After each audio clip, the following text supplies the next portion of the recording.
Hello everyone, welcome back to Ajith movie మోడీస్ YouTube channel. నేను ఈ వీడియోలో లేటెస్ట్గా తమిళ్లో రిలీజ్ అయిన జమా అనే మూవీని ఎక్స్ప్లెయిన్ చేయబోతున్నాను. ట్రస్ట్ మీ గాయ్స్, మూవీ అయితే చాలా అంటే చాలా బాగుంది. రీసెంట్ టైమ్స్లో నేను చూసినటువంటి బెస్ట్ అండర్ రేటెడ్ మూవీ ఇది. ఇంకా ఏం మాత్రం లేట్ చేయకుండా నేనైతే మూవీలోకి వెళ్ళిపోతాను. అంతకంటే ముందు మీకు ఏం చేయాలో తెలుసు, చిన్న లైక్ అండ్ స్మైల్తో వీడియోని స్టార్ట్ చేసేయండి. Thank you. మూవీ ఓపెన్ అవగానే ఏంటి వీడు జమా అంటున్నాడు, అసలేం అర్థం కావట్లేదు అని అనుకుంటున్నారా? జమా అంటే ఏం లేదండి, నాటకాలు వేస్తారు కదా, వాటిల్లో కూడా గ్రూప్స్ ఉంటాయి. ఒక్కొక్క గ్రూప్ వాళ్ళు ఒక్కో విధంగా నాటకాలు వేస్తుంటారు. ఈ గ్రూప్ నే తమిళ్లో జమా అంటారు. సో మనం కూడా ఇంకా జమా అని ప్రొసీడ్ అయిపోదాం. ఇదిగో ఇప్పుడు మీరు స్క్రీన్ మీద చూస్తున్నారు కదా, ఇతనే మన మూవీలో హీరో. ఇతని పేరు కళ్యాణం. చాలా మంచి నటుడు అండి ఇతను వేసే నాటకాల్లో మొత్తం ఫిమేల్ క్యారెక్టర్సే వేస్తున్నాడు. ఫర్ ఎగ్జాంపుల్ మహాభారతంలో కుంతి, ద్రౌపది, ఇలాగా మాక్సిమం విలేజ్ లో నాటకాలంటే మహాభారతంలో నుంచి కొన్ని ఘట్టాలని తీసుకొచ్చి వేస్తుంటారు. సో కుంతి, ద్రౌపది ఈ క్యారెక్టర్స్ ని తిను ప్లే చేసేవాడు. ఇదంతా చూసి పూణే అనే కొత్తను, నువ్వు చాలా టాలెంటెడ్ రా, నీ టాలెంటెడ్ కి ఆడవాళ్ళ వేషమే కాకుండా అర్జునుడు, కర్ణుడు లాంటి క్యారెక్టర్ ను కూడా నువ్వు ప్లే చేయగలవు అని అంటూ ఉంటే నాకెవరి ఛాన్స్ ఇస్తారు అని కళ్యాణం అంటాడు. దీంతో పక్కనున్న పూణే, ఇది మీ నాన్న నడిపిన జమా, మీ నాన్న తర్వాత ఆ తాండవం ఇక్కడికి వచ్చాడు, అతను చెప్పినట్టుగా నువ్వు వినాల్సిన అవసరం లేదు. సో నువ్వేమనుకుంటే ఆ క్యారెక్టర్ ని నువ్వు ప్లే చేయొచ్చు అని అంటాడు. పాపం మన కళ్యాణం మాత్రం ఏం పర్లేదు, నేను ఒక కొత్త జమా పెడతాను, అప్పుడు నాకు ఇష్టం వచ్చిన క్యారెక్టర్ ని ప్లే చేస్తాను అని అంటాడు. ఇతని పేరు తాండవం. ఇతనే జమా టీమ్ లీడర్ అనమాట. సో అతని దగ్గర ఒక టీమ్ లీడర్ గా కాకుండా కళ్యాణం పని మంచిగా ఉంటాడు. తను ఎంతలా అంటే తనకు ఆరోగ్యం బాగాలేకపోయినా కాళ్ళు పట్టేంతలా. ఇన్ఫాక్ట్ ఈ జమా అంతా కళ్యాణం ఆధీనంలోనే ఉండాలి. తాండవం ఇప్పుడు కొన్ని సిచ్యువేషన్స్ ద్వారా లీడర్ గా మారాడు. అదేంటనేది మీకు ముందు తెలుస్తుంది, వెయిట్ చేయండి. ఇదిగో ఈమెనే మన మూవీలో హీరోయిన్. తను తాండవం కూతురు. ఇంకో విషయం ఏంటంటే తను హీరోని కళ్యాణం ని ప్రేమిస్తూ ఉంటుంది చిన్నప్పటి నుంచే. కళ్యాణం కూడా తనంటే ఇష్టమే, కానీ ఎలా తాండవం కూతురు అని తెలిసినా కూడా ప్రేమించడం కరెక్ట్ కాదు. ఒక లీడర్ కూతురుని మనం ప్రేమించకూడదు అని అనుకుంటాడు. తను మాత్రం తన లవ్ ని ఎక్స్ప్రెస్ చేస్తూ ఉంటుంది. కళ్యాణం ఏమో అవాయిడ్ చేస్తూ ఉంటాడు అమ్మాయిని. నువ్వు నా గురువుగా భావించే తాండవం కూతురు, సో నిన్ను ప్రేమించడానికి కుదరదు అని వెంట పడుతున్నా కూడా చెప్పి అక్కడి నుంచి వెళ్ళిపోయేవాడు. నాటకాల్లో తను ఫిమేల్ క్యారెక్టర్స్ ప్లే చేయడం వల్ల తనతో అబ్బాయిలు అంతగా మాట్లాడేవారు కాదు, కిండల్ చేసేవాళ్ళు, ఎక్కువగా ఆడవాళ్లే మాట్లాడేవాళ్ళు. ఇదంతా గమనించి ఊర్లో అతనికి ఎవరు పిల్లని కూడా ఇచ్చేవాళ్ళు లేదండి. పాపం కళ్యాణంకి పెళ్లి అవ్వట్లేదని తన అమ్మ చాలా బాధపడిపోతుంది. ఫైనల్ గా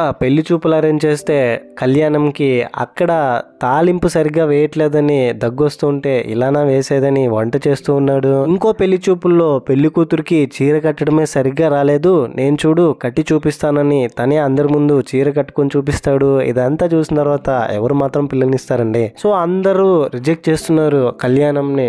ఒకరోజు కళ్యాణం వాళ్ళ అమ్మ ఎమోషనల్ అయ్యి, నువ్వు నాటకాల్లో కుంతి, ద్రౌపది వేషం వేసినందుకే నీకు ఇలా జరుగుతోంది, ఎవరు నీకు పిల్లనివ్వట్లేదు, ఎందుకని ఎప్పుడు మీ జమ్మాలో నువ్వే ఆడవాళ్ళ వేషం వేయాలి, వాళ్ళని కూడా వేయమనొచ్చు కదా, నువ్వు కర్ణుడు వేషం వేయి, వెళ్ళి ఆ తాండవంతో మాట్లాడు, లేదంటే నేను పాయిజన్ తాగి చచ్చిపోతాను అని బెదిరిస్తుంది. ఎమోషనల్ అవుతుంది. దీంతో కళ్యాణం తాండవం దగ్గరికి వెళ్ళి నాకు కర్ణుడి క్యారెక్టర్ ఇవ్వమని అడగడానికి వెళ్తాడు. అప్పటికే తాండవం దగ్గర ఒక పర్సన్ వచ్చి, మీ జమాలో కంటే పక్క జమాలో మంచి క్యారెక్టర్స్ ఇస్తున్నారు, మీ జమాలో ఎప్పుడు కర్ణుడు, అర్జునుడి క్యారెక్టర్ మీరే ప్లే చేస్తున్నారు, మాకు కూడా ఛాన్స్ ఇవ్వచ్చు కదా అని గొడవ పడుతూ ఉంటాడు. తను తిట్టి అతన్ని పంపించేస్తాడు. అతని మీద ఉన్న కోపమంతా కళ్యాణం అక్కడికి వెళ్ళి, అది అయ్యా, నాకు ఎప్పుడు నాటకాల్లో ఆడవాళ్ళ వేషమే ఇస్తున్నారు, నాకు కూడా కర్ణుడు వేషం వేయాలని ఉంది, మా అమ్మ నన్ను తిట్టింది అని అంటే, ఏంట్రా నువ్వు కర్ణుడు వేషం వేస్తావా, ఏదో ఒకసారి డైలాగ్ చెప్పి చూపించు కర్ణుడు లాగా అని గట్టిగా మాట్లాడితే, యాక్చువల్ గా కళ్యాణం కర్ణుడు లాగా చాలా బాగా చేయగలుగుతాడు, బట్ తను గట్టిగా అరవడంతో భయపడి సరిగ్గా చేయలేకపోతాడు కర్ణుడు లాగా. సరిగ్గా కర్ణుడు డైలాగ్ చెప్పమంటే చెప్పలేదు. కర్ణుడు వేషం వేస్తావా, వెళ్ళి నీ అర్హతకు తగిన క్యారెక్టర్ వేసుకొని తనని తిట్టి పంపించేస్తాడు. వెళ్తూ ఉంటే తాండవం వైఫ్ అనవసరంగా ఎందుకండి అలా తిట్టేశారు అంటే, మళ్ళీ తాండవం అతన్ని పిలిచి, సర్లే అనిందేమో అనేసాను, నువ్వు మనసులో ఏం పెట్టుకోకు అని చెప్తాడు. ఆ తర్వాత నెక్స్ట్ డే వీళ్ళ టీమ్ లోనే ఉన్న పూణే అనే ఒక అతను కళ్యాణం దగ్గర ఆ తాండవం నీకు అర్జునుడి వేషం వేయడానికి పర్మిషన్ ఇవ్వలేదంటగా, వాడేవాడు నీకు చెప్పడానికి ఇది మీ నాన్న జమ, నీకు నచ్చిన క్యారెక్టర్ ప్లే చేయొచ్చు అని అంటాడు. సో ఇలా ఎప్పటికప్పుడు కళ్యాణంని పూణే మోటివేట్ చేస్తూ ఉంటాడు. ఆ తర్వాత కళ్యాణం తాండవం ఇంటికి వెళ్ళి బట్టలు కుడుతూ ఉంటే తాండవం కూతురు నేను పెళ్లి చేసుకుంటే కళ్యాణంనే చేసుకుంటాను అని నవ్వుతూ చెప్తుంది. దీంతో కళ్యాణం నేరుగా ఇంటికి వచ్చేస్తాడు. తన ఇంటికి వచ్చి ఒక చిన్న పిల్లాడితో, అరే నాకు తాండవం కూతురు అంటే చాలా ఇష్టం, ప్రాణం. తనేమో బాగా చదువుకుంది, నాకా చదువు రాదు. మేమిద్దరం పెళ్లి చేసుకున్న తర్వాత నీ భర్త అలాంటోడు ఇలాంటోడు అని తనని కిండల్ చేస్తుంటే ఇప్పుడు నన్ను చేస్తున్నట్టు నేను తట్టుకోలేను అని చెప్పి ఎమోషనల్ అయ్యి, నాకు తనంటే ఇష్టం రా, నేను ఇంకా తనకి చెప్పలేదు, తనకు తగిన వాడిని వాళ్ళ నాన్న తనకు చూసి పెళ్లి చేస్తారు, నేను తనకి తగిన వాడిని కాదు అని చెప్తాడు. అండ్ అంతేకాకుండా తాండవం కూతురికి కళ్యాణం అంటే ఎందుకు ఇష్టం అంటే తన టీనేజ్ లోనే కళ్యాణం తన కోసం కొన్ని సాక్రిఫైసెస్ చేస్తుంటాడు. అదేంటంటే హీరోయిన్ వాళ్ళ నాన్న తనని స్కూల్ కు పంపించకుండా ఇంట్లో ఆవులు చూసుకోవడానికి మేకలు చూసుకోవడానికి ఒక మనిషి కావాలి అని చెప్పి తనని చదువునీయకుండా ఇంట్లో పెట్టుకుంటే కళ్యాణమే తన దగ్గరికి వెళ్ళి ఇదంతా నేను చూసుకుంటాను, మీరు తనని స్కూల్ కు పంపించండి స్కూల్ కు పంపిస్తాడు. ఇదంతా కళ్యాణం మీద హీరోయిన్ కి ప్రేమ పెరిగేలా చేస్తుంది. కళ్యాణం వాళ్ళ నాన్న తాండవం నాన్న వీళ్ళిద్దరూ బెస్ట్ ఫ్రెండ్స్ అన్నమాట. కళ్యాణం వాళ్ళ నాన్నే జమాకి టీమ్ లీడర్ గా ఉంటాడు. కళ్యాణం లాగా కళ్యాణం వాళ్ళ నాన్న కూడా బాగా మంచి పర్ఫార్మర్. పక్కనున్న తాండవమేమో ఫుల్ పొజిటివ్నెస్ తో ఉంటాడు, ఇదంతా నాకే రావాలి, నేను కదా ఈ జమాకి లీడర్ గా ఉండాలని. ఇదంతా కళ్యాణం ఆ చిన్న పిల్లాడితో చెప్తూ ఉంటే తాండవం కూతురు వినేస్తుంది. తను అక్కడికి వెళ్ళి ఈ ఊర్లో అందరూ బయట తప్ప లోపల ఫేక్ గానే ఉన్నారు, వాళ్ళందరితో పోలిస్తే నువ్వు చాలా బెస్ట్, అమ్మాయిల గురించి తప్పుగా మాట్లాడేవాళ్ళు, వాడికంటే బలహీనంగా ఉన్న వాళ్ళని కొట్టి మానసిక ఆనందం పొందేవాళ్ళు ఇలాంటి వాళ్ళే ఎక్కువగా ఉన్నారు, వాళ్ళందరితో పోలిస్తే నా కళ్యాణం చాలా మంచి వ్యక్తి, నేను అందుకనే అతన్ని ఇష్టపడుతున్నానని కళ్యాణంతో అంటే కళ్యాణం కూడా ఎలాగో తనకు కూడా తనంటే చాలా ఇష్టం కాబట్టి తన లవ్ ని యాక్సెప్ట్ చేసి అప్పటి నుంచి వీళ్ళు లవర్స్ లా ఉంటారు. కళ్యాణం తన అమ్మతో, అమ్మ నేను ఈ విధంగా తాండవం కూతుర్ని ప్రేమిస్తున్నాను, తను కూడా నన్ను లవ్ చేస్తుంది అని చెప్పంగానే కళ్యాణం వాళ్ళ అమ్మ తెగ సమ్మరిపడిపోయి తాంబూలం తీసుకొని నేరుగా తాండవం దగ్గరికి వెళ్ళిపోతుంది. అన్నయ్య మీ కూతుర్ని నా కోడలుగా పంపించేయండి, నేను బాగా చూసుకుంటాను అంటే తాండవంకి సడన్ గా కోపం వేస్తుంది. మీ బ్రతుక్కి నా కూతురు కావాల్సి వచ్చిందా, ఎంత ధైర్యం ఉంటే నన్నే అడుగుతారని వాళ్ళ మీద కోపపడతాడు. దాంతో తన కూతురు, నాన్న వీళ్ళని మరీ ఇంతలా అవమానించాలా, నాకు కళ్యాణం అంటే చాలా ఇష్టం, నేను తననే పెళ్లి చేసుకుంటానని వాళ్ళతో పాటే వెళ్ళిపోతుంది. ఇదంతా తాండవంకి చాలా అవమానంగా అనిపిస్తుంది. వెళ్తూ కళ్యాణం నేను కూడా మీ జమాలో టీం మెంబరే కదా, నేను మీ వాడినే కదా, మా నాన్న ఈ జమాకి లీడర్ కదా అంటే ఈ జమాకి మీ నాన్నకి ఎటువంటి సంబంధం లేదు, ఇదంతా నేను కష్టపడి సంపాదించింది అని అంటాడు. ఇది కళ్యాణంకి చాలా బాధేస్తుంది. ఆ తర్వాత కళ్యాణం తాండవం కూతుర్ని నేరుగా వాళ్ళ ఇంటికి తీసుకెళ్లి వదిలేసి, ఏమన్నావు, జమాకి నాకు సంబంధం లేదన్నావా, నేనే సొంతంగా జమా పెడతాను, నువ్వు చూస్తావు నేను ఎదుగుతాను అని చెప్పి నాకు నా లవ్ కంటే జమానే ఇంపార్టెంట్ అని కోపంగా వెళ్ళిపోతాడు. నెక్స్ట్ డే ప్రతి సంవత్సరం వీళ్ళు అమ్మవారికి పూజ చేసేవాళ్ళు కొండ మీద ఉన్న గుడి దగ్గర. గత కొన్ని సంవత్సరాలుగా పూజ అయితే చేస్తున్నారు కానీ అమ్మవారు మనిషి రూపంలో రావట్లేదు.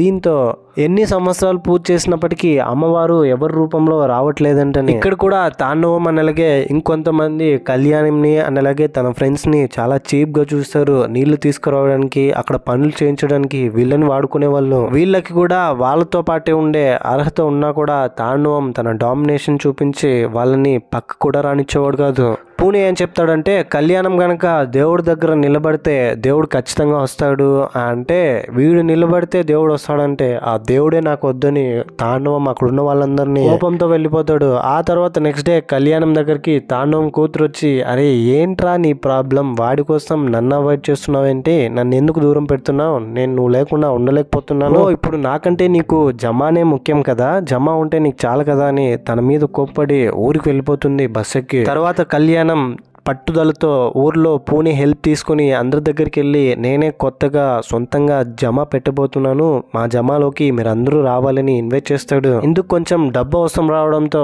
కళ్యాణం వాళ్ళ అమ్మ తను జమా పెట్టబోతున్నాడని నమ్మి సంతోషంగా తన ల్యాండ్ కూడా అమ్మేసి డబ్బులు ఇస్తుంది. ఇంత చేసినా కూడా చివరికి కళ్యాణం తను నమ్మిన వాళ్ళే తనని మోసం చేస్తారు.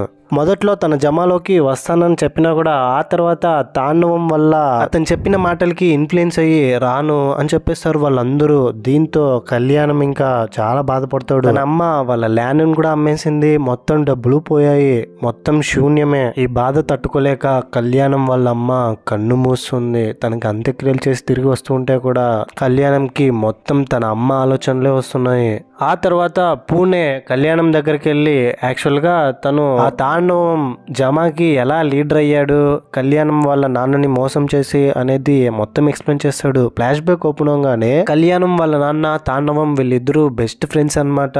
నాటకాల్లో వీళ్ళ ఏరియా మొత్తానికి వీళ్ళని మించిన జమానే లేదు, అంత బాగా నడిపించేవాడు కళ్యాణం వాళ్ళ నాన్న. కళ్యాణం వాళ్ళ నాన్న కర్ణుడు వేషం వేసి నటిస్తూ ఉంటే తాండవం అది నేను వేయాల్సిన వేషం అని పాజిటివ్నెస్ తో చాలా బాధపడేవాడు. ఒకరోజు నాటకం వేసేటప్పుడు కర్ణుడు వేషం వేసిన కళ్యాణం వాళ్ళ నాన్నకి కిరీటం కనిపించకుండా వేరే ప్లేస్ లో పెట్టేయడంతో ఇది తెలుసుకున్న కళ్యాణం వాళ్ళ నాన్న తాండవంని బాగా తిడతాడు, నువ్వెందుకని ఇలాంటి పని చేసావు, ఈ టైంలో నా కిరీటమే కదా చాలా ఇంపార్టెంట్, అలాంటి కిరీటాన్ని నువ్వు మాకు తెలియకుండా వేరొక ప్లేస్ లో పెడతావని. అప్పటి నుంచి తాండవం కళ్యాణం వాళ్ళ నాన్న మీద ద్వేషం పెంచుకుంటాడు. తాండవంకి మొత్తం ఆడవాళ్ళ వేషాలే ఇచ్చేవాళ్ళు. మహాభారతంలో ద్రౌపది, కుంతి ఇలాంటి వేషాలు. ఆ తర్వాత వాళ్ళ టీంలోనే ఉన్న పన్నాయర్ ఇంకా కొంతమందితో తన చేతులు కడిపి వాళ్ళతో మాట్లాడి తాండవం వాళ్ళ జమాకి టీం లీడర్ గా మారిపోతాడు.